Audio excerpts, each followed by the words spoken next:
Olá novamente, gente. Agora vamos para o nosso conteúdo de hoje, tá? Vamos começar com o capítulo 2, no módulo 1, tá bom?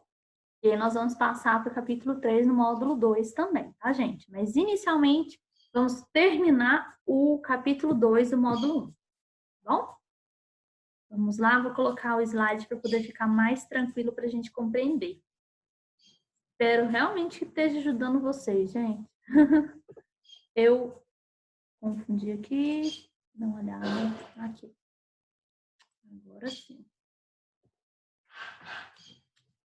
Vamos lá. Então, sexto ano. Hoje nós vamos falar sobre escala, tá bom? Então, escala na página 372.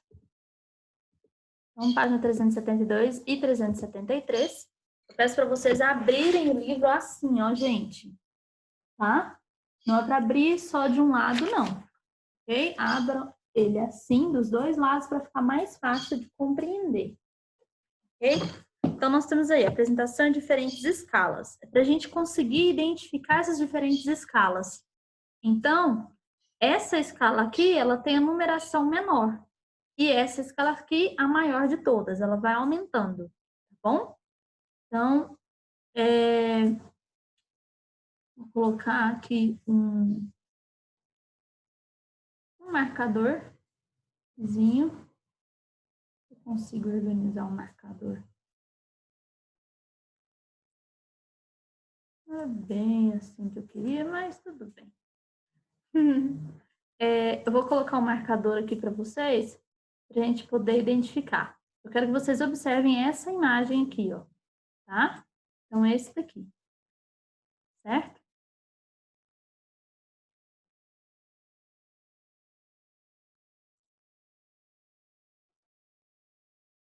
Tá difícil de organizar isso daqui. Penando nesse negócio.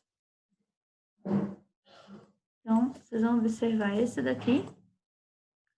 E eu quero que vocês prestem muita atenção nessa imagem aqui. Agora, observem, tentem achar esse retângulozinho aqui em todas as outras imagens. Penso, né? No livro de vocês talvez fique mais claro para vocês identificarem. A meu ver, eu posso até estar errado nisso, mas assim, a meu ver, esse daqui é esse daqui. Aqui tá claro, né? Dá pra gente identificar esse daqui e aqui. Mas nessa imagem aqui, ele tá bem aqui, ó. Olha só. Ele tá próximo da região desse rio aqui, ó. Aqui não dá para ver o rio, mas ele tem esse formato aqui, ó. Olhando no livro de vocês, dá para poder identificar melhor a estrada fazendo isso daqui, aqui próximo. Então, seria aqui, esse quadradinho. Na verdade, esse retângulo, né? E olhando nessa outra imagem, no computador nem dá para ver direito. Mas ele estaria nessa região aqui, assim, por aqui. Tá bom? Então, o que ele está querendo demonstrar? A diferença que nós temos entre uma imagem, para que o que eu realmente necessito. Eu preciso de uma imagem mais próxima, que eu tenho mais detalhes. Ou então eu preciso de uma imagem geral. Eu tenho menos detalhes, eu consigo ver menos detalhes, mas eu vejo o todo. Entende? Então, essa escala aqui, ó, quanto menor a escala, mais detalhes eu vejo. Quanto maior a escala, menos detalhes eu vejo. Parece meio confuso, né? Menor a escala, mais detalhes. Maior a escala, menos detalhes. Porque ele está vendo o globo terrestre. Você não está vendo onde está a sua cidade exatamente. Você não está vendo onde está, por exemplo, o shopping. Se você está olhando o mapa mundi, não dá. Certo? Então, ele tem menos detalhes numa escala grande. E mais detalhes numa escala pequena. Certo? Então, a principal diferença entre as imagens e assim, a sequência mostrada nessa página. Então, vocês vão pensar a respeito aí sobre essas diferenças. Então, para você pensar, é o tamanho das áreas representadas, a quantidade de elementos de cada uma delas, certo? E da primeira imagem até a última imagem, os detalhes dos elementos da paisagem, eles tornam-se mais visíveis ou menos visíveis. Então, da primeira imagem até a última, eles vão se tornando menos visíveis. certo? Os elementos, eles vão cada vez menos visíveis. Pelo fato de, a partir de uma visão mais ampla, os detalhes da paisagem parecem menores. Ok? E nós temos também, para observar o elemento da paisagem da primeira imagem, depois tentar identificar nas outras imagens, escolher um ponto específico da primeira imagem, tentar identificar nas outras imagens. Foi o que a gente tentou fazer aqui, ó, com esse retângulo que ele é maior, dá para poder identificar aqui, ele está aqui, e depois nessa imagem, no livro, dá para poder identificar. Ele está bem aqui assim, ó, nessa região aqui, tá? Mas no computador a imagem ela fica um pouco embaçada, né? Não dá para poder ver, identificar certinho. Mas são estes daí. Vamos lá. Então, continuando o slide, nós temos os tipos de escala. Então, a próxima está mostrando os tipos de escala. Nós temos 2 tipos de escala. Ela pode ser numérica e pode ser gráfica. A numérica, ela vai vir esse numeralzinho aqui, ó. E a escala, ela vai vir dessa forma, tá? Para a gente ler esse tipo de escala, a gente fala o seguinte: 1 centímetro no mapa equivale a 4 milhões de centímetros na realidade, ok? Então, é a mesma coisa que 1, 2 pontinhos e 4 milhões é 1 barra, e a mesma coisa de 1 centímetro equivale, no caso, a 4 milhões, certo? Não sou professora de matemática, gente, esse milhões, mil, coisa do tipo, tem hora que meio que confunde. Aqui, 5 mil, né? 500 mil, na verdade. 500 mil, certo? Então, 1 centímetro equivaleria 100 a 500 mil centímetros na realidade. E a escala gráfica, ela tem assim, ó, é o 0, sempre começa do 0, e aí a cada 1 centímetro ele vai equivaler a aqueles quilômetros, ele pode ser quilômetros ou metros, tá? Então, aqui, 1 centímetro equivale a 5 metros, a 5 quilômetros, tá? E 2 centímetros equivale a 10 quilômetros, certo? Então, a cada 1 centímetro é 5 quilômetros.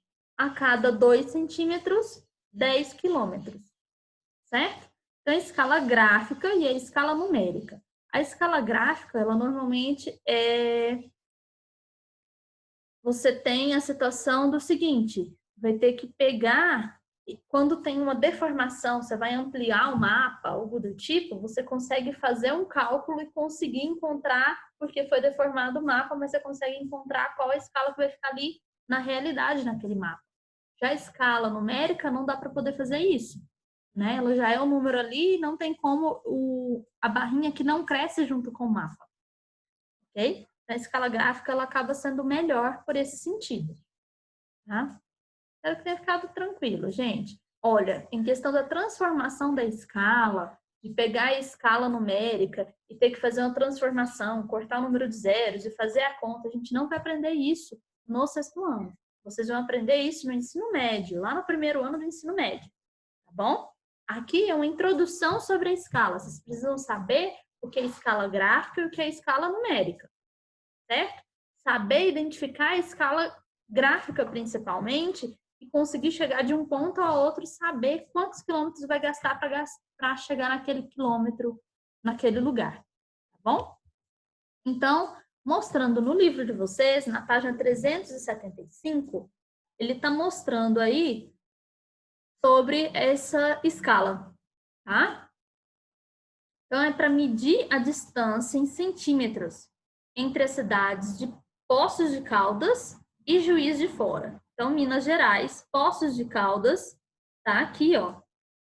E Juiz de Fora está aqui. Você vai pegar uma régua, do jeito que está mostrando nessa imagem.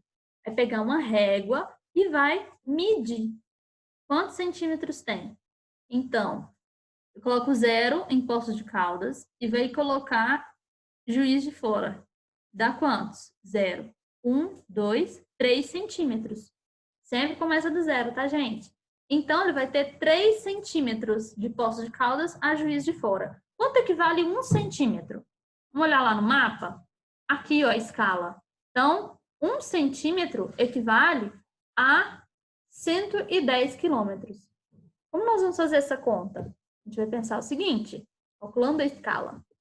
Nós temos 3 centímetros vezes 110. 3 vezes 110 dá 330, certo?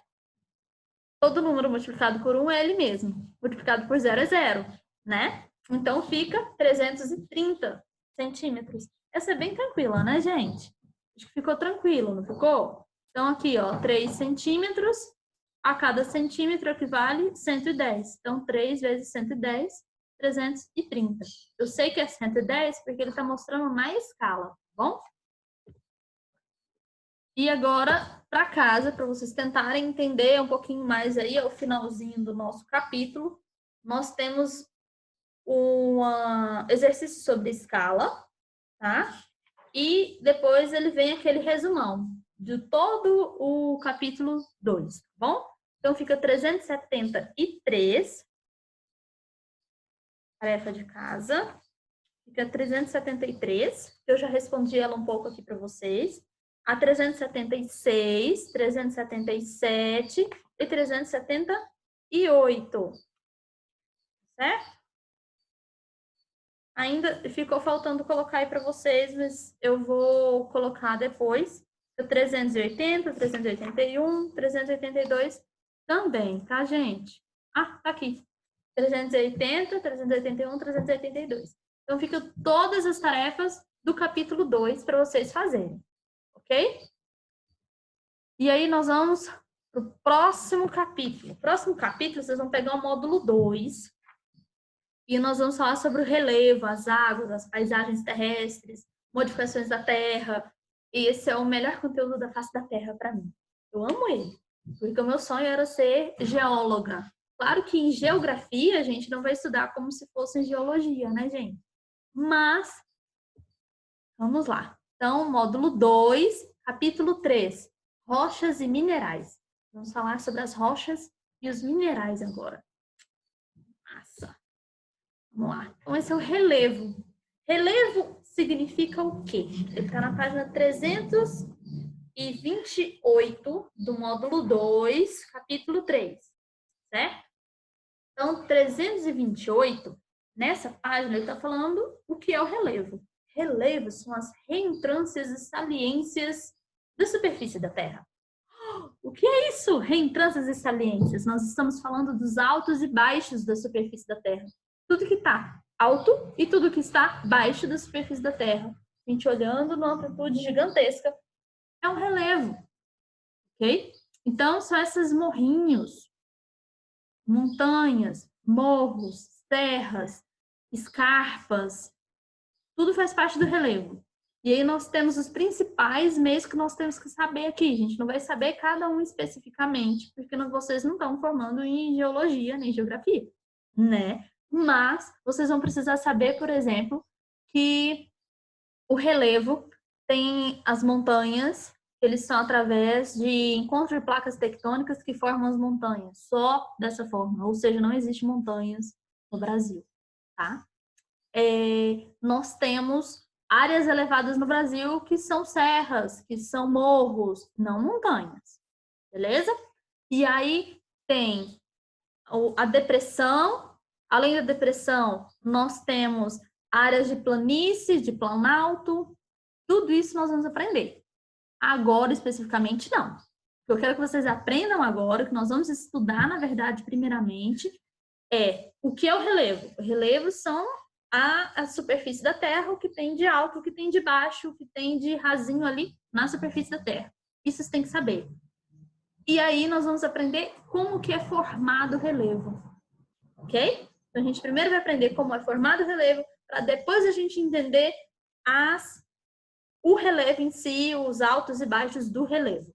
Quais são especificamente os tipos de relevo, as formas de relevo, tá bom? Então, como é essa formação do relevo? Nós estamos, então, na página 328 e 329. Por favor, escrevam isso daí. Endógeno, interno. São processos internos de formação do relevo, tá certo? São processos que vêm de dentro da Terra para fora da Terra. Então, aquecimento, a gente lembra que tem o núcleo, tem o manto e tem a crosta da Terra.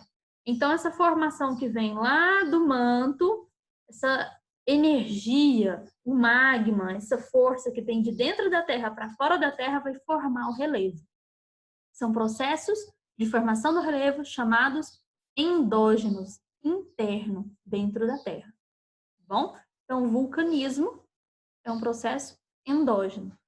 Vocês vão colocar a palavrinha, logicamente vocês não vão colocar o grife aí, né, gente? O GIF. Vocês vão colocar endógeno interno, vocês vão colocar vulcanismo. Escrevam no livro de vocês para depois vocês ficarem craque para estudar e lembrar, tá? E aí nós temos terremoto. Terremoto, então, endógeno vulcanismo, terremoto e maremoto. A diferença do terremoto e do maremoto é o seguinte: terremoto acontece em terra na região onde tem os continentes. Então, área continental, terrestre. Então, terremoto. Áreas no assoalho no fundo do oceano, maremoto. É um tremor de terra, do mesmo jeito. Só que um tremor de terra se chama terremoto porque ele acontece em áreas continentais. E o maremoto, ele vai acontecer em áreas do assoalho do oceano, tá bom? Então, terremoto e maremoto. Agora, vamos pensar num tsunami. Tsunami é aquela onda gigantesca que se forma lá no oceano e atinge a costa terrestre. Que é o que está mostrando aqui, ele, na verdade, é por causa de um maremoto se formou um tsunami.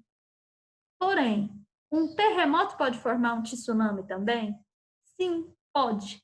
Como? Aconteceu, eu não lembro o ano exato, eu não era nascida, mas, tipo, 1800 e bolinhas, aconteceu um terremoto na região do Chile. O Chile, ele está numa área que tem um encontro de placas tectônicas, tem muitos vulcões e muito terremoto. Ali é uma cadeia de montanhas subindo o tempo inteiro ali, todos os anos sobe alguns centímetros, porque tem terremoto e as placas tectônicas elas estão se chocando, se batendo, tá bom?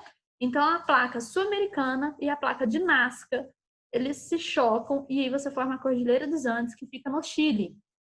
Nessa região, por ter muito atrito, muito terremoto, aconteceu um terremoto aqui, nessa região, e formou um maremoto que ele não veio para o lado do Chile, mas ele foi para o lado lá do Japão. Atravessou o Oceano Pacífico inteiro e chegou lá nas Filipinas, Japão e companhia, tá certo? Matou um monte de gente, aconteceu uma catástrofe. Gente, imagina você conseguir pegar uma região do Chile, que é bem aqui o Chile, ó, e aí ele dá a volta tudinho do globo e chegar do outro lado. É uma loucura, mas aconteceu, tá bom? Então, terremoto pode sim formar um tsunami, porque ele acontece em área terrestre aqui, ó, encontro de placas, mas terrestre, tá? E um maremoto é o que normalmente acontece de ter um maremoto por conta de um encontro de placas tectônicas no oceano e esse oceano acabar formando uma onda gigantesca e chegar na região ali terrestre, onde as pessoas estão, e alagar tudo, e assim por diante. Então, processos internos, endógenos, é o vulcanismo, terremoto, maremoto. No caso, como consequência, também o tsunami entra no meio aí do processo interno formador de relevo, tá bom? E aí, nós temos o processo externo formador de relevo. Sempre quando vocês forem pensar interno, vai estar aumentando, vai estar separando, vai estar quebrando a parte ali e vai modificar esse relevo, mas é uma força de dentro da Terra. Agora nós vamos pensar nos processos externos, que é de fora da Terra, e vai acabar ali desmoronando partes do relevo, modificando o terreno, tá certo? Então, esses processos externos é um processo de degradação da superfície da Terra, certo? E nós temos como principal o vento. Então, o vento, ele modifica realmente a superfície da Terra. Nós temos áreas como Paraúna, é uma região de Paraúna, uma cidade chamada Paraúna, é próxima a Goiânia, eu não lembro se é 1 ou 2 horas de Goiânia.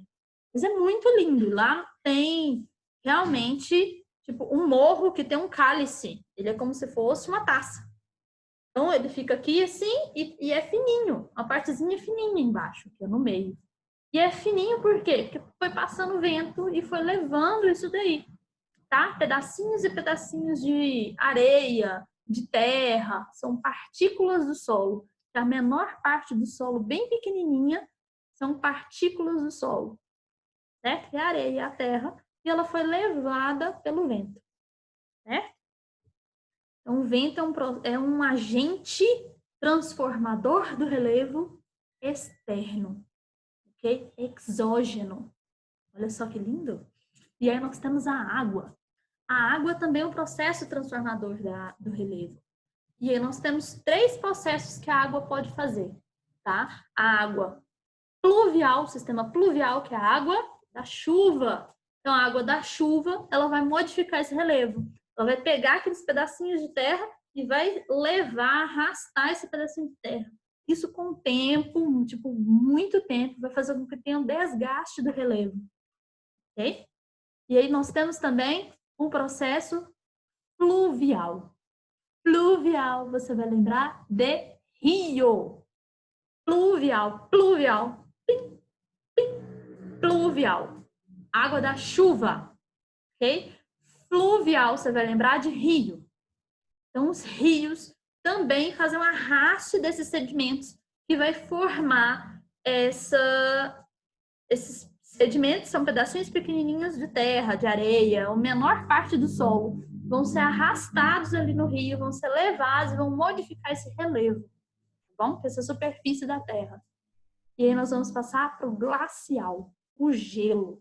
O gelo, esse desmoronamento do gelo, também vai modificar a superfície da Terra, certo? Também acontece um sistema aí, o gelo, de você estar na rocha lá, e ele ter uma rachadura na rocha, cair a aguinha da chuva, e aí ela congelar. Quando congela, ele dilata, certo? E aí ele acaba abrindo mais um pedacinho, aí depois ele vira água de novo, vai para o fundo, e congela de novo, abre mais, e assim vai. E aí você tem um desmoronamento de uma rocha, de uma parte do relevo, ok? E nós temos a ação antrópica. A ação antrópica é o ser humano. É o homem que vai lá e devasta, acaba com as florestas, acaba com... pega um morro inteirinho, desmorona, vai tirando o morro, arrancando o morro, porque quer tirar uma serra onde tem ferro, minério de ferro. Entendeu? Então, a ação antrópica é o ser humano. O ser humano, ele modifica o relevo. E é muito rápido essa modificação que o ser humano faz no relevo. Questões de dias, meses, você consegue pegar e tirar fazer um nivelamento de um morro. Entendeu? Então, assim, são modificações que o ser humano faz nesse sistema para poder modificar esse relevo. Tá? Ficou lento de muita coisinha aqui, muito GIF, né? Então, nós temos internos, vulcanismo, terremoto, maremoto. Externos, nós temos o vento eólico, água pluvial, pluvial e glacial. Pluvial, chuva, pluvial, rio, glacial, gelo. Antrópica, ser humano. Isso daqui vocês têm que memorizar. Vocês precisam saber realmente. O vento chama o quê? Eólico. A água, pluvial, chuva, fluvial, rio, glacial, gelo. Você tem que saber esses daí. Antrópica é ser humano, tá bom? Precisam memorizar, precisam ter isso. São palavras-chave para vocês aprenderem e saberem realmente para a vida de vocês como um todo. Belezinha? E ficou tranquilo, né, gente? Transformação do relevo internamente para fora, força de dentro do planeta. Externamente é desgaste na superfície da Terra, por conta do vento, da água ou pelo ser humano. Vamos que erramos! Tipos de rochas! Então, nós chegamos nos tipos de rochas. Vocês provavelmente já ouviram falar sobre isso. E as rochas, elas têm um ciclo da rocha. Eu não coloquei aqui para vocês, mas acontece realmente. O planeta Terra, ele é dinâmico e ele se modifica. Então, da mesma forma que você está formando uma rocha, né, uma rocha magmática, solidificando e formando essa rocha, você está tendo desgaste dessa rocha. E aí vai formar um outro tipo de rocha. E assim vai. E ela tem um ciclo. Uma rocha que era metamórfica, ela pode virar magmática, que pode virar sedimentar, e a sedimentar pode virar metamórfica e assim por diante. Tá bom? Então, nós temos aqui, ó, tipo de rocha, imaterial e fonte. Então, nós temos aqui, ó, processo formador da rocha e um exemplo. Então, tipo de rocha, material e fonte. Nós temos a rocha ígnea, que é a rocha formada pela solidificação do magma. Então, nós temos fusão de rochas na crosta quente e profunda do manto superior. Nós temos, então, rochas que estão na superfície em que elas vão se derretendo, ok? E vão formando esse magma. E aí, quando esse magma se solidifica, se torna uma rocha ígnea. Então, rocha ígnea é pela solidificação do magma. Ou rocha magmática, também chamada, tá? Processo formador, cristalização. É a solidificação do magma, ou lava. Então, ele vai, lava ali, ó, é um punhado de mineral junto, a gente vai estudar o que é mineral também, diferenciar uma da outra, mas o magma, ele vai se solidificar e ali vai formar uma rocha diferente, beleza? E aí nós temos o granito com cristalização grossa. Cristalização grossa por quê? Porque ele é uma rocha intrusiva. É uma rocha, o granito é uma rocha que é formada que ele vai solidificando bem lentamente aqui, ó. Tá? Quando ele vem e expele, ele solidifica aqui fora, ele forma, por exemplo, gneiss, que é um tipo de rocha magmática, só que é uma cristalização fina. Você não consegue ver os cristais separadinhos, você não consegue ver os minerais separados. Isso mais para frente a gente vai identificar, tá, gente? Mas eu preciso que vocês venham aqui e observem que intrusiva dentro da Terra, ele tem a solidificação mais lenta e fora da Terra ele esfria mais rápido, tá bom? Então você consegue ver os minerais grandes aqui quando ela é intrusiva. E extrusiva você consegue ver quase nada de mineral, ele fica como se fosse uma rocha realmente preta, tá bom? Sedimentar não, vamos passar para a metamórfica primeiro. A metamórfica ela é formada pela compactação, pela xistosidade da Terra, pela pressão da Terra. Então, o planeta Terra ele vai fazer uma força gigantesca, tipo um Hulk gigantesco, que pressiona ali assim, ó, e essa pressão vai transformar as rochas em outra rocha chamada metamórfica. Tá bom? Então, essa pressão da Terra forma-se a rocha metamórfica.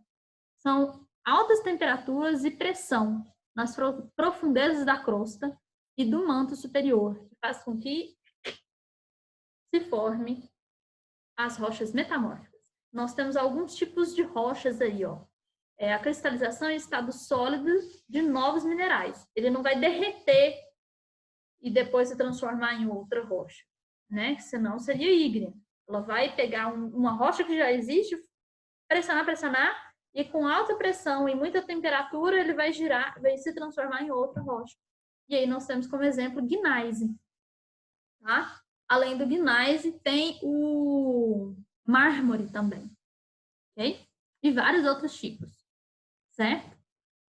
Rocha sedimentar. A rocha sedimentar, ela tem várias formas de se formar. Olha, ficou esquisito, né? Mas são vários modelos para se formar. Ela pode se formar, sempre ela vai se formar por outras rochas. Então, são outras rochas sedimentares, ou rochas ígneas ou metamórficas, e que transformam-se em rochas sedimentares. Então, são pedacinhos minúsculos, partículas do solo, em que vêm pelo vento, em que vem pela água da chuva, em que vem pelo rio, e ele vai se compactar por camadas. Vai ter uma camadinha aqui, depois vem outra camadinha, aí vem outra camadinha, e outra camadinha, e assim vai. Fica um monte de camadinhas ali pequenininhas. Você consegue ver as camadas diferentes, certo? Sempre em formato horizontal, sempre assim, ó, na superfície da Terra, e ele vai formando essas camadinhas. E aí, com o tempo, ela se solidifica, se forma uma rocha sedimentar, tá? Então, esse é um tipo de processo de rocha sedimentar. De todas essas rochas, a única rocha em que pode ter um dinossauro morto, no caso, um fóssil. Qual que é a única rocha que tem fóssil? Que encontra esse fóssil na rocha sedimentar, tá, gente? Você não vai encontrar em outras rochas, porque a alta temperatura e alta pressão que forma na metamórfica ou derretimento da ígnea, se tiver um fóssil ali, ele vai se deteriorar, ele não vai existir mais, tá? Então, a rocha sedimentar é a única que se pode encontrar fóssil. É na rocha sedimentar que nós extraímos o petróleo. E o petróleo nada mais é do que o árvores, folhas, lá da pré-história, né? Em que eles foram se deteriorando, ele virou uma gosma, né? E aquilo ali ele foi formando ali, deteriorando e gerando o petróleo. E também, possivelmente, os dinossauros são os petróleos. Então, a gente anda no carro a gasolina. É como se eu tivesse montado num dinossauro, mas na verdade você está colocando um restinho de dinossauro no seu combustível ali, ó, por carro andar. Muito doido, né, gente? Então, rochas ígneas. Rochas ígneas, elas são formadas pela solidificação do magma. Então, solidificação do magma, rochas ígneas. Olha que massa, gente. Você tá vendo por que o cara consegue colocar aqui o pezinho aqui dessa forma? Porque ela tá solidificando essa parte de cima aqui, ó. Tá vendo que ele tá mais frio? No caso, ele é grosso, né? Não é todo magma que está em erupção que ele vai ser dessa forma, tá, gente? Tem uns que eles são mais líquidos, mais fluidos, e outros são mais grossos. Beleza? E aí nós temos dois tipos, olha só. Basalto e o granito. Basalto, porque ele tem... Lembra que eu falei para vocês que intrusiva e extrusiva? Extrusiva, no caso, é fora, né, da Terra. E intrusiva dentro da Terra. Então, se ele solidifica aqui, ele vai ser mais rápido, então ele vai demonstrar menos minerais. Olá, ele está demonstrando menos minerais. Você consegue identificar menos minerais. Ele está quase totalmente preto, certo? E já o granito, ele está mostrando o quê? Ele tem uma rocha com maior quantidade de minerais mostrando. Então, nós temos aqui, ó, mais clarinho, mais escuro. Então, você tem tipos de minerais diferentes compondo essa rocha, você consegue identificar, certo? Granito normalmente tem bancadas de granito, existem vários tipos de granito, várias cores diferentes de granito, tá, gente? Então, assim, aquelas bancadas de granito, tem na mesa, tem o rodapé da casa, onde tem o portal da casa, né? E aí embaixo do portal você coloca ali um pedacinho de granito. Você passar de um cômodo para o outro, né? Tem casas mais chiques que tem esses negócios. Aqui em casa não tem isso, não. Mas na casa da minha sogra tem. Ele tem aquela partezinha ali de granito. A bancada, aquela bancada preta, linda, de granito, né? Bancada de... Claro que pode ter bancada de mármore também, que é o branquinho. Normalmente, tá? Existem outros tipos de mármore e outras cores. Mas o mais comum da gente ver são esses. Tem o granito também, ele não é só o preto, ele tem outras cores, ele tem mais claros também. Certo? E aí nós temos intrusivo dentro da Terra e extrusivo fora da Terra, tá? E aí ele solidifica mais rápido, então faz com que tenha menos minerais visíveis, que é o chamado basalto, é uma rocha ígnea, ok? Teve uma vez que eu fui lá em Minas Gerais, na Federal de Minas Gerais, UFMG, né? Tava morando lá. E aí, estava no meu terceiro ano, a gente foi realmente experimentar, conhecer sobre a Universidade Federal de lá e rever sobre questões de cursos, né? Eu estava pensando em fazer, na verdade, fisioterapia e em vez de fazer geografia. Só que eu entrei na sala de fisioterapia, não gostei nem um pouco da área da saúde, achei muito sem noção, nada a ver comigo. Aí eu cheguei na área onde tinha geografia, onde eu gostava de vulcão, né, quando eu era criança. Então eu entrei na área de geografia e tinha só florzinha. Falei, florzinha, o que é a florzinha? Não, não gosto disso não. E aí bem em frente tinha geologia. E nessa sala de geologia, na hora que eu entrei, tinha um monte de rochas e um carinha foi e me mostrou, olha aqui, ó, isso daqui é uma rocha magmática. Isso daqui é um magma solidificado. E aí era, como ele foi solidificado muito rápido, ele é cheio de poros, é como se você estivesse pegando aquelas. Tem uma rocha em que algumas mães usam para poder lixar o pé, em que é cheio de buraquinhos, vocês já viram? Então, aquilo dali é como se fosse aquilo ali, só que super preto, todinho preto. Duro, só que cheio de buraquinhos, é como se fosse uma esponjinha realmente. Isso daí era um magma solidificado. Eu falei, que massa, eu quero trabalhar com isso. Acabou que geologia não tem aqui em Goiás, não tinha na época quando eu fui fazer vestibular, e eu fui para geografia, que era mais perto. E por isso que eu tô com vocês. Acaba que foi lado bom, eu gostei disso, né? A gente se encontra. Imagina eu trabalhar no meio de vulcão lá e tal, terremoto, isso daí que eu realmente queria fazer. Como que eu ia ter meu filho, meu marido e conciliar? Não dá certo, né? Voltando ao conteúdo. Então, o basalto, ele é solidificado fora da terra, no caso, muito rapidamente. Então, chove, entra em contato com a água, então ele solidifica rápido, esfria mais rápido, ele fica com menos minerais aparentes. Intrusiva dentro da terra, ele tem uma solidificação mais lenta, certo? Então, passando adiante, vamos falar agora sobre rocha metamórfica. Rocha metamórfica ela é formada pela xistosidade da Terra, sobre a pressão da Terra. Então, o planeta Terra, ele forma-se, ele é como se fosse uma panela de pressão ambulante. E aí ele vai soltar essa pressão como? Através de uma erupção de vulcão, terremoto, algo do tipo. Mas ele tem essa pressão. Durante essa pressão que é formada na Terra, você tem formações das rochas metamórficas. E nós temos como exemplo mármore. Mármore é um tipo de rocha metamórfica. É aquela mesa de mármore, né? Que a gente tem na casa da avó, normalmente tem, ou até na nossa própria casa pode ter mesas de mármore. A brita. Brita é um tipo de rocha metamórfica. E pedra de Pirenópolis, mais precisamente o quartzito, é uma rocha metamórfica também, tá bom? Lembra que é um processo lento, ele não é rápido, tá, gente? Normalmente. Rocha sedimentar. As rochas sedimentares, elas são o transporte de sedimentos, tá? É o acúmulo de sedimentos, o transporte e o acúmulo de sedimentos em determinados pontos ali, para formar essa rocha sedimentar. Então, vamos mostrar isso daí.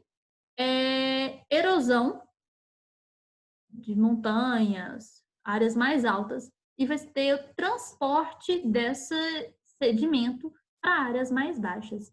Nisso, esse transporte ele está mostrando aqui no fundo desse área oceânico, mas não acontece só no oceano, tá, gente? Acontece em outras áreas também no continente. Tá? Nesse exemplo, está mostrando um oceano em que ele vai ser transportado, vai para a região aqui onde tem água e ele vai ter uma decantação, uma deposição, certo? Então, as partículas de rochas, minerais, de areinha que está ali na superfície, né? Ela vai para o fundo e ao ponto de, com o tempo, vai pressionando e formando um acúmulo de sedimentos nas partes inferiores aí vão formando rochas, sempre na região horizontal. Então, como exemplo aí, nós temos essa formação aqui. Você consegue ver, isso é uma rocha sedimentar realmente. Você consegue ver as camadinhas. Olha só quão fininho é. Isso aí são cada camadinha diferente, cores diferentes, são camadinhas de sedimentos que foram acumulados ao longo do tempo e foram formando essa rocha. Gente, é muito, muito tempo, bilhões, trilhões de anos para poder formar a rocha sedimentar, né? Muito linda, né? Olha só, consegue ver as camadinhas do arenito, que é um tipo de rocha sedimentar. E nós temos aqui um outro tipo de rocha sedimentar, é o calcário. Na verdade, esse calcário, ele é uma rocha sedimentar porque ele pega resto de outras rochas sedimentares e fica todo meio bagunçado, tá vendo? São restos de rochas, de micro-organismos, de animaizinhos que existiram e deixaram de existir, como conchinhas de mar, e eles vão se juntando e formam o arenito aí. Existe um outro tipo também, que é o derretimento de outras rochas, e ele vai caindo, aquela gotinha por gotinha, com um pedacinho de rocha, vai formando um outro tipo de rocha, certo? Todas são rochas sedimentares. Lembrando que dinossauros, coisas pré-históricas, fósseis, sempre só vão ser encontrados em rochas sedimentares. Beleza? Então, nós vamos aprender o que são minerais. Minerais, ele faz parte das rochas, eles estão dentro das rochas, certo? Todas as rochas são formadas por minerais. E os minerais, eles normalmente têm uma cor só. As rochas têm várias cores diferentes, certo? Então, nós temos aqui alguns principais que a gente vê, né, para comprar até. Então, você tem o cristal, você tem a ágata azul, ágata rosa, ágata roxa, quartzo rosa. Quartzo rosa é o mineral do amor. Tem um quartzo amarelo, né? O quartzo amarelo é o que traz ouro, traz dinheiro, né? Então, são vários tipos de minerais diferentes que nós temos no nosso planeta. Quartzo branco, ok? Quartzo branco, quartzo amarelo, é o que é mais encontrado na nossa região. A gente mais encontra aquela pedrinha meio transparente, bonitinha. Isso ali é um mineral chamado quartzo. E ele tem dureza diferente, ele tem grau de riscar. Tem uns que você consegue riscar, outros não. E a transparência é diferente também, tá? São minerais. Então, os minerais, eles fazem a composição das rochas, certo? Só que nós temos os minerais separados também na natureza, que são pedacinhos de pedra. Gente, não existe pedra. Pedra é para quem não estudou ainda geografia, geologia, para entender que ou você tem rochas ou minerais, você não tem pedras. São rochas ou minerais, certo? E os minerais, eles podem se tornar minérios. Minérios são o quê? É um mineral em que tem valor econômico, no caso, o ouro. O ouro tem valor econômico, ele não é um mineral em si, simplesmente, ele é um minério, tá? O minério de ferro, o ferro também. Aí nós temos o níquel. Níquel, você junta o ferro com o níquel e você forma um aço resistente pra caramba, beleza? Você tem a bauxita, que é o alumínio. Ele é formado, usa-se a bauxita para poder ter o alumínio, ok? É uma rocha, muito massa, né? Na verdade, não é uma rocha, é um mineral. E aí você tem o cobre, fio de cobre, né? Aqueles centelhas eu esqueci o nome específico, que ele serve para poder esquentar a água, tem de cobre. Nós temos o nióbio. Nióbio, ele é utilizado, é um mineral novo, né, extraordinário, e é encontrado na natureza, principalmente no Brasil, na Amazônia. Em torno de 80% a 90% do nióbio no mundo inteiro está no Brasil. Na verdade, 75% do mundo inteiro está no Brasil, em torno de 80% a 90% do Brasil se encontra o nióbio, na verdade, na Amazônia. Ok? Por isso que você tem a visão de politicamente acabar com a Amazônia para poder ter extração do nióbio. Nióbio, ele é um mineral utilizado principalmente em questões eletrônicas, ele passa corrente elétrica muito rapidamente. Então, é algo legal nesse sistema. E nós temos também esse outro mineral chamado urânio. Urânio, ele é enriquecido, urânio é extraído, enriquecido, modificado, e ele é utilizado para produzir bombas nucleares. Ok? O Brasil teve uma época em que ele produziu realmente, teve o estudo do urânio e o enriquecimento de uma forma muito simples, fácil. E isso era perigoso realmente, não foi esparramado para outros países nem nada, né? São cientistas brasileiros que descobriram essa forma de enriquecer o urânio. E nós temos tecnologia, sim, de ter não só bombas e tal, só que nós temos o acordo de não ter bombas nucleares, graças a Deus, isso é muito, muito bom, né? Não termos bombas nucleares produzindo, mas nós temos também tecnologias para formar submarinos que são movidos à energia nuclear. Ou seja, você não precisa ficar abastecendo, colocando gasolina, álcool, coisa do tipo. Você tem ali uma reação nuclear que fica durante meses debaixo da água. Ok? E passamos, então, para a região produção mineral, na página 331. São rochas e minerais. No Brasil, os minérios. No caso, os principais minérios que se encontram aí. Esse é o mapa do livro de vocês, da página 331, tá, gente? Então, nós temos aí os principais recursos minerais extraídos no Brasil. Então, bauxita são essas partezinhas típicas triangulares, tá? Onde se encontra, por exemplo, nióbio, olha só, onde é extraído nióbio, tá, gente? Não é que tem nióbio, é extraído. Ele é extraído nessa região aqui, lá na Amazônia. Nós temos o nióbio também sendo extraído na região entre Minas Gerais e Goiás. Minas Gerais, principalmente. Minas Gerais você vai encontrar vários tipos aqui, tá, gente? Diferentes. Ouro, diamante, na verdade, tem diamante, tem ouro, região com ouro, em Minas Gerais. Você tem região com urânio, olha só, região com ferro, níquel. Minas Gerais é onde tem maior concentração, acho, diferentes, né? Goiás também tem vários diferentes aí. Então, regiões auríferas, jazidas de diamante, jazidas de pedras preciosas e semi-preciosas, tem em todas essas regiões do Brasil. Ele é muito rico, ele tem muitos minerais, muitos mesmo, que são extraídos hoje em dia, tá, gente? Pode ser que futuramente encontre outros novos minerais diferentes aí, tá? E é isso aí, muito obrigada. A tarefa de casa para vocês, então, ela fica 332, 333 e a anterior que eu tinha passado para vocês, que é do capítulo anterior, só revisando aqui 337 até 382.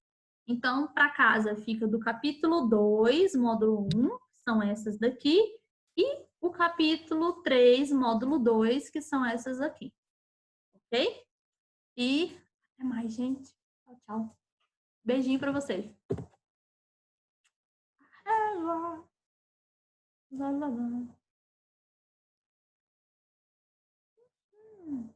Até semana que vem.